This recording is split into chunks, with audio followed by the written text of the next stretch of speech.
City Innovate Foundation. Kamran co-founded City Innovate in 2013. Is now based in San Francisco. City Innovate's mission is to guide local government agencies through open innovation and sharing of data and information to better serve communities that need cities to be more connected, especially from a transportation standpoint. This is achieved through its Collider program and Urban Mobility Playbook.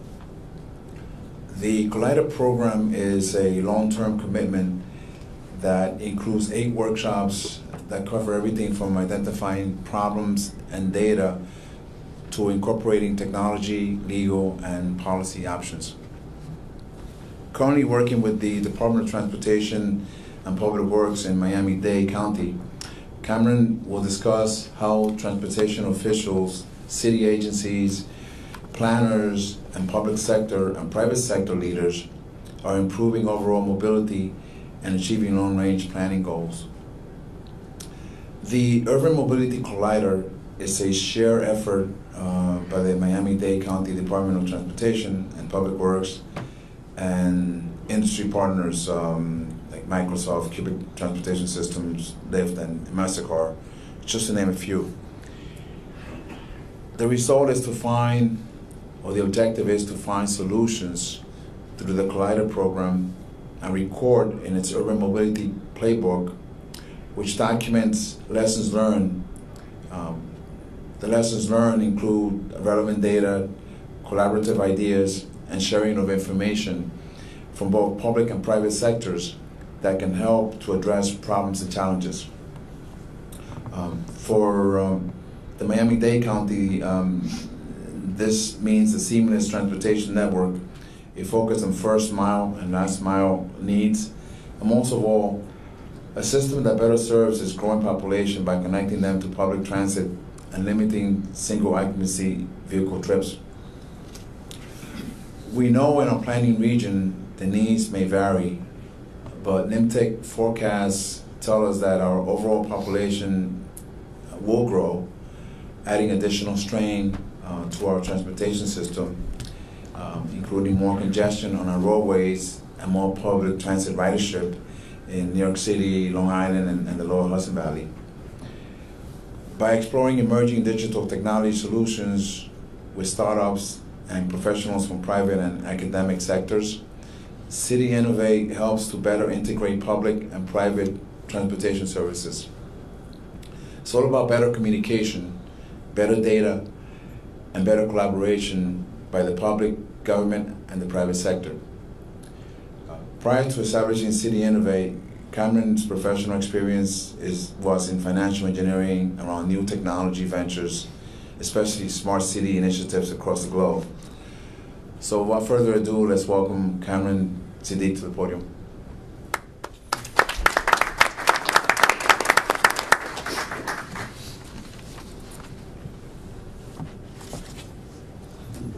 Just check this. Thank you, Jose, for the introduction, and thank you all to the board for having me here, as well as the public. It's never an easy flight to take on a red eye and then come here and present and leave in about 4 hours, but thank you for having me.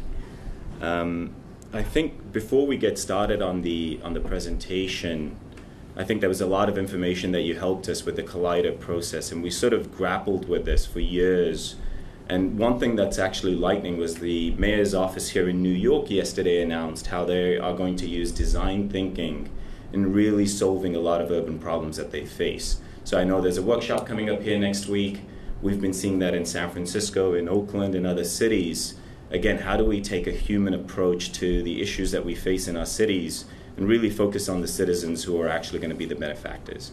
So we spent a lot of time with Stanford Center for Design and Research, which is a parent of the D School, to really take core problems that cities face and bring design thinking and working with the public and the private sector together. So cities are not in the business of product management or product development. Companies are. So we have something called the RFP process. And that's really where we've put a lot of our focus for the past 3 to 4 years. And I'll sort of explain how we've done that. So I'll sort of go towards this presentation right behind you, and I think it's pretty much everywhere great. So our mission is very clear, helping cities solve challenges with open innovation. Open innovation really is what we talk about Collider, as Jose just talked about a little, and what we've developed with Stanford, and how we teach that curriculum across the cities across the US. Data, we believe, as we've seen with a lot of institutions from Rockefeller, Ford Foundation, Bloomberg as well, they look at empirical data to really measure impact. And without that data, we're sort of blind in terms of making better planning and policy decisions. So those are the two pieces that City Innovate really focuses on. And I'll sort of run through very quickly on how we do that. Sorry, some of these slides do have a lot of words, and I'll try to sort of keep them very minimum. Really, in these three pieces, what you'll see is that word RFP continuously coming up again and again and again. You know, and really that's what we're trying to do, which is really how do we procure the right solutions based on the needs of citizens. And that's really the work that we've been doing in Miami-Dade. And I'll sort of explain how they did their $33 million upgrade of their ticketing system, and how now we're looking at areas of transit in Miami that have shown lower ridership numbers, some have shown increasing numbers. How do we focus on those that are showing lower ridership numbers with what we're developing? And of course, as we look at this RFP process, how do we get the city as well as the private sector to look at that problem and to be innovative around that problem? So the challenge here, we sort of try to mirror this a little with what you will see in New York, and of course Long Island and the lower Hudson Valley. This is no different to the work we're doing with Miami-Dade County. Miami-Dade County, just quick background on them, there are actually 36 cities in total. And it is always going to be a regional issue that we face. Even in the Bay Area, the work we're doing with SFMTA, it's not an SFMTA issue. It's an issue with the other 9 operators too, that how do we work better together? Technology is not our problem. It is the policy which is causing most of the friction rules. In our case in the Bay Area, it's about dynamic pricing. How do we have better fare policy pricing? How do we have, you know, I mean, and I can sort of run through it, but ultimately the goal in the Bay Area is how do we create trust in the system? How do we create discounts for people who are using 2 modes of transit, not even with Uber or Lyft, but just between the agencies itself? And we've seen results in London and Seattle where we've seen an increase in ridership by having better policies where there's better trust in the system. So here in New York, we're seeing that same thing, increasing in population, but of course our infrastructure is the issue. And how do we maintain it and how do we grow this? This is something that we're seeing again, as I've mentioned briefly. It's a regional planning and policy issue. So how do we maintain a consistent quality of service? These are all the issues that we're facing, not only here. Another metro that is joining on with us is LA Metro. They are just in a, well, not in a process, just a few weeks ago, they've just signed an upgrade of their ticketing system too. And we're working closely with LA DOT, Salida Reynolds and her team, as well as LA Metro, after we finished our work here in Miami-Dade County. And again, it is about exploring, you know, and working together with private transit operators. And how do we gather and analyze that data? Now, of course, technology and data here, and it sort of gets a bit better now. We've got a few words. So it's very difficult for us to try to put together to keep everybody sort of focused on just a few words, but you know, technology and data are going to help us make better informed decisions, but that's not enough to solve our challenges, as I've sort of mentioned earlier. We need to change the way we think and work, and our vision is really this piece here, which is to facilitate the sharing of knowledge. And this is really where we've been working a lot with our cities, as well as with Stanford, on how do you get public, academic, nonprofit, and private sectors to the table? And we face this with TNCs, you know, who don't want to share their data. We have, and these are constant issues that we've seen. I'm under NDA with a lot of work we do with Miami-Dade County, but I can tell you a lot of the TNCs are at the table, even the pilot that we're going to announce in San Francisco around curbs. And we have TNCs who are willing to share their data in these pilots. And we have a data platform that we've built out with UC Davis, where there's a federal grant at the National Science Foundation to build out that data platform that we're in deep negotiations with them and NIST.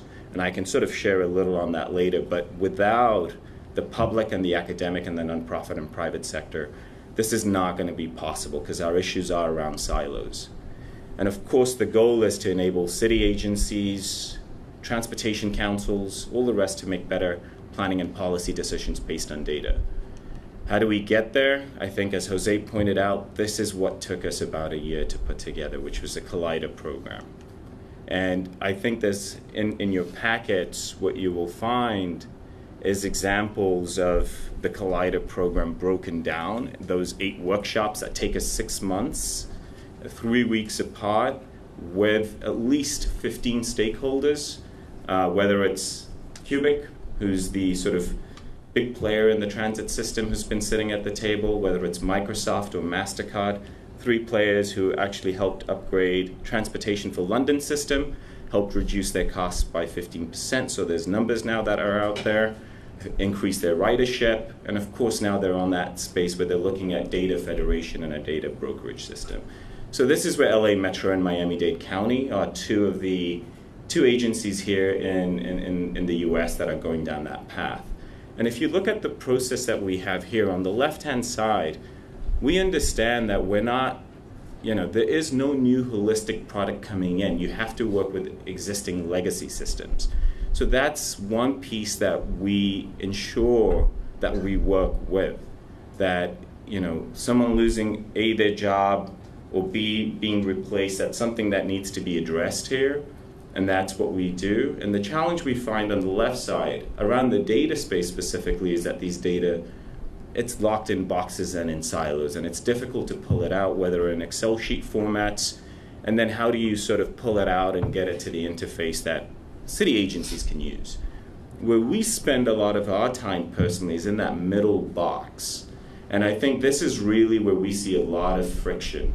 Now, if you're Google or if you're Facebook, it's very simple, and we've spent a lot of time with Stanford on this. You create your problem on the left side. In the middle, you engineer, and on the right, you have your solution. It's not how cities work. We're constantly reframing our problem. If it was that simple in San Francisco, we'd resolve our homeless issue. There is no single bullet. You have to constantly reframe, re-engineer, and you get to a solution. And that solution is not called a solution, it's called iterate. We will constantly change, we will constantly reframe our problem. And that's probably the latest research that's coming out of Stanford over the past 6 months with the work that they've been doing with cities, is that we can't think like the private sector. We don't have a problem and we're not gonna resolve it. We're gonna constantly reframe and iterate. And that's the real magic that happens in the middle. Now, why I'm here today is on the right, which is how do we identify best practices? And this is a draft version of the first playbook that we haven't released officially yet. It will be released in February, but it's about documenting those best practices. What are the electronic contracting, the revenue contracting mechanisms that Miami-Dade is taking? What are the policy pieces that they're resolving? How are they doing it? Cities trust other cities in learning about best practices. And that's really the hardest piece for us, is to document this and then to share that with cities. Right now, I think we have roughly 20 cities in a waiting line to sort of figure out how do we onboard these cities next year from March onwards. How do we teach them what we've learned in Miami-Dade County, what we're learning in LA Metro, what we're doing in Seattle, etc.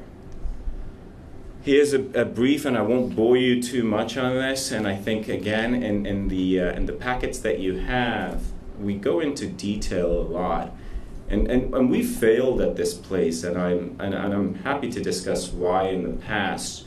There used to be 3 sprints. We've now streamlined it to 2. We believe that we should address the data issue at first.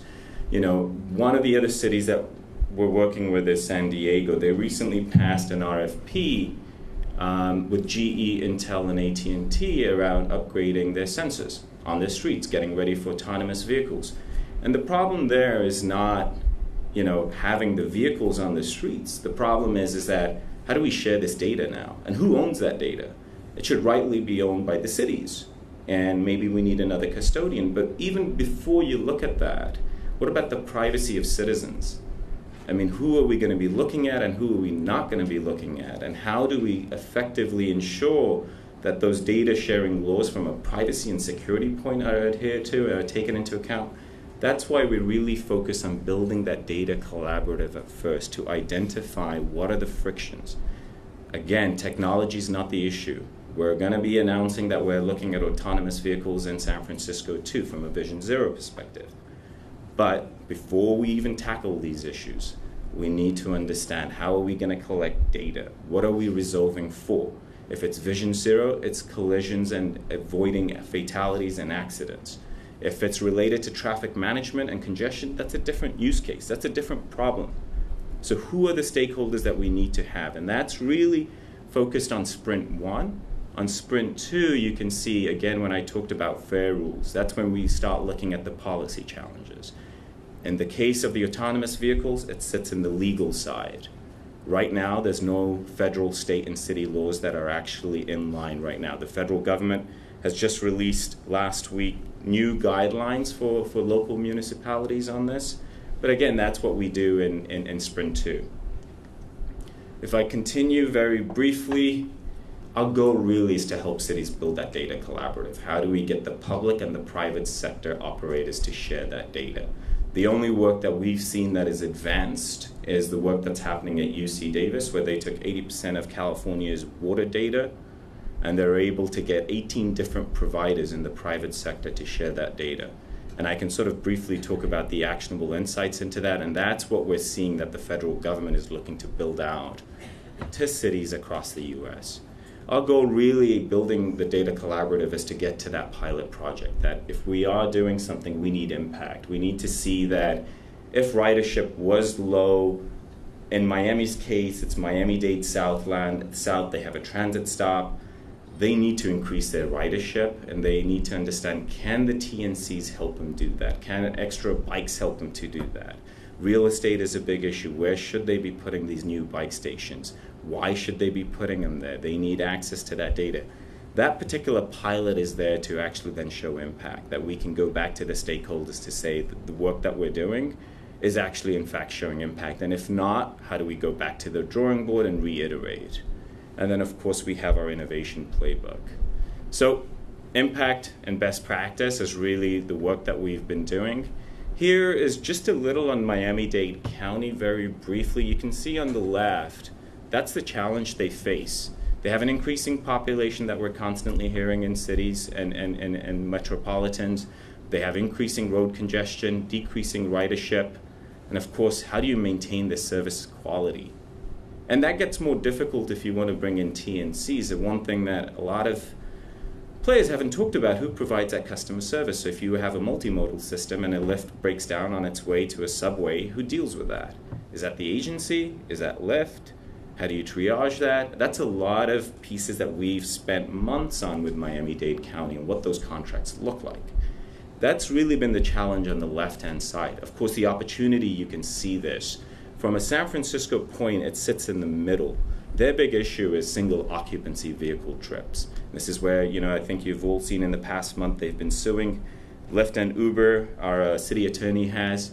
Really, they need to cut this out. We have 120,000 vehicles coming in where our road capacity is 20,000 every morning. Single occupancy was at the heart of Osmont City DOT bid. While Miami-Dade County is a large metropolitan, they need to have a multimodal network. They need to work with Uber and Lyft to increase ridership. And then, of course, serve the travel needs of more citizens. So we're out there on the streets with a group called Neighborland, doing civic user testing, understanding, is this what citizens want? And that's a big portion of our work in the early stage. And of course, engaging citizens, we're always mindful, do we do it at the start? Do we do it again in the middle? And then how do we reach out to these communities as you upgrade to a new ticketing system? If you have a new app, Ventura and Cubic, the challenge was nobody knew how to use it. In London, we've been looking at their models on how they reach out to the community way beforehand. How do you make that really simple for everybody to use?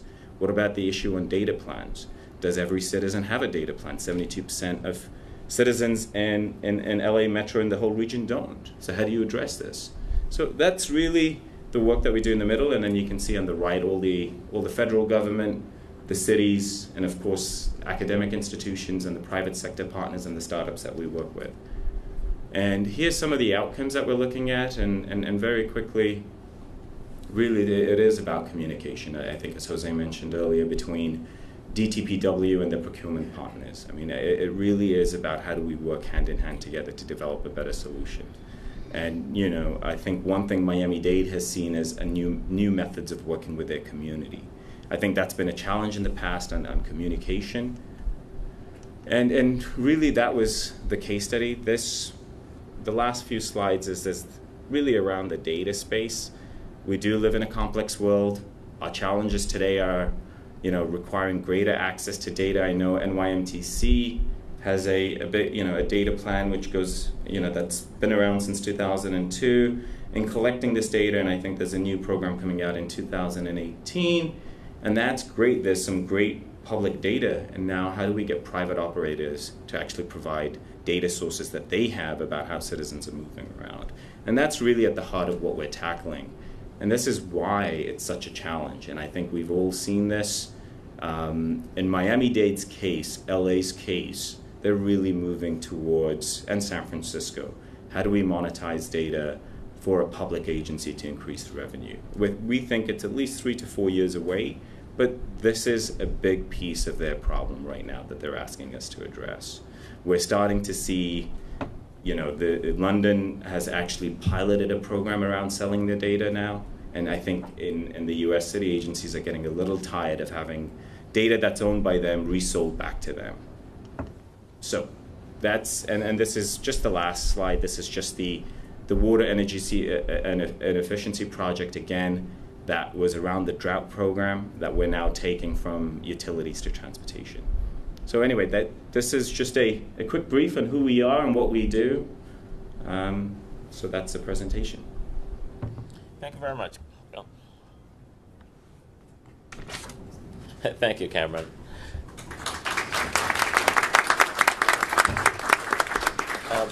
Before we proceed, I'll ask, do any of the members have questions for Kamran? Yes. Thank you very much. On your slide with Miami-Dade, where you got to the segment that has experts, you didn't include transit providers, vehicle manufacturers, general contractors, or the associations that we're familiar with, like AASHTO or APTO. Were they involved in this? I would say from a Miami-Dade County, yes. We on the right-hand side, we just looked at the private sector partners, the academic institutions, and some of the federal issues. But DPTW would bring all of them in, depending on who they would bring in on session 1 to session 4.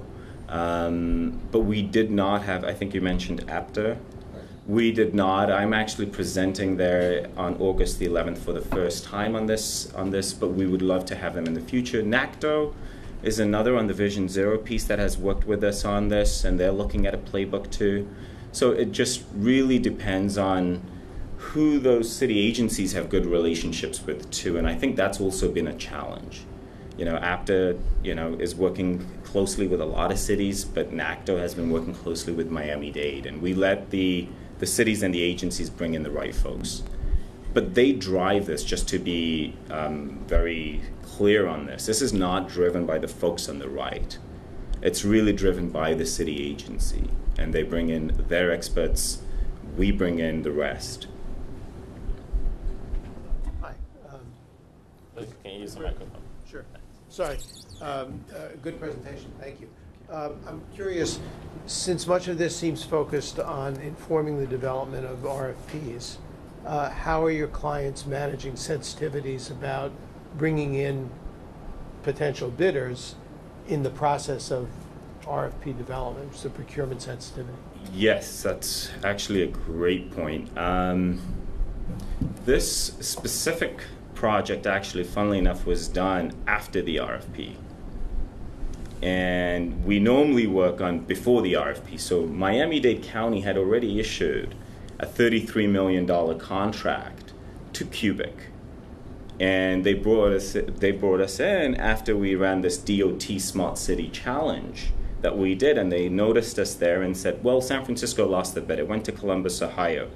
We, in fact, now as we upgrade our $33 million ticketing system, we need to ensure that we just don't get the usual stuff. that it gets put in place and our data gets locked in silos. We're not working with all the private sector providers plus our neighboring agencies. So we came in on that fact, and that's not normally the way we do it. And going back to your point, right now, if we look at the contract that we have just signed with San Francisco around the autonomous vehicles before there's an RFP issued, we actually do an open call to, not us, the city does, to all the private sector players. So it's not just the fact that you're bringing, in the past, you're bringing one player, which is Cubic. We're not, I think as cities move forward and they look at solutions, it's not a single vendor approach where you're locked in with one vendor with one box. This is a multi-vendor approach. So from an autonomous vehicle point, just a quick example, there's Ford, there's Intel, there's GM, they're all at the table. And what we make very clear is that the playbook that we put together is with everybody, not just with one player. And I think this is where we've been able to clearly work with all these providers without having any issues around the RFP process. I think the problem would be if you had Cubic and not Xerox. That could lead to issues such as this. Do any other members have questions? Are there any questions from the audience?